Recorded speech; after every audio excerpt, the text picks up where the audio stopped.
আল্লাহর এত সুন্দর সৃষ্টি পৃথিবীতে আল্লাহ আমাদেরকে সৃষ্টি করেছেন। তার মধ্যে আল্লাহ কিছু কিছু আমাদের বাণী দিয়েছেন যে একটা মানুষের কাছে, যে মানুষের মনের জীবনের কষ্ট দুঃখের কথা বলবে, সে মানুষটা আর কাউকে বলবে না।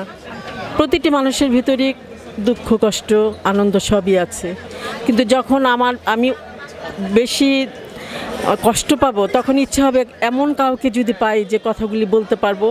সেটা আমি একটা মানুষকে পেয়েছি, সেটা হলো ডিএ তায়েব। আমার কাছে কেন জানি মনে হয় যে লোকটা অত্যন্ত ভালো একজন মানুষ, মানুষের উপকারে এগিয়ে আসে। এবং আমি যখন তাকে যে কোনো ব্যাপারে ফোন করি, সে কিন্তু ফোনটা রিসিভ করে। যদি অফিসে কোনো কাজে যদি ব্যস্ত থাকে তখন, বা শুটিংয়ে থাকে, তখন হয়তো সে রিসিভ করে না, কিন্তু পর মুহূর্তে দেখা যায় সে আমাকে ব্যাক করে। তো তার সাথে যখন কথা বলি তখন মনে হয় যে না, আমার একটা শান্তি লাগে।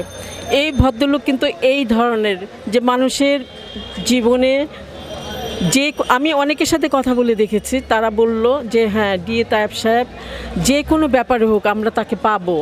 তা আমার কাছে মনে হয় যে ডিএ তায়েবকেই ভোটটা দেওয়া উচিত, এবং আমাদের অনেক কাজ হবে। আমি সরাসরি বলছি যে তায়েব সাহেবকে ভোটটা দিলে অনেক কাজ হবে আমাদের শিল্পীদের জন্য। এটাই আমি চাবো যে আপনারা ভুল করবেন না, ডিএ তায়েবকে ভোটটা দিবেন।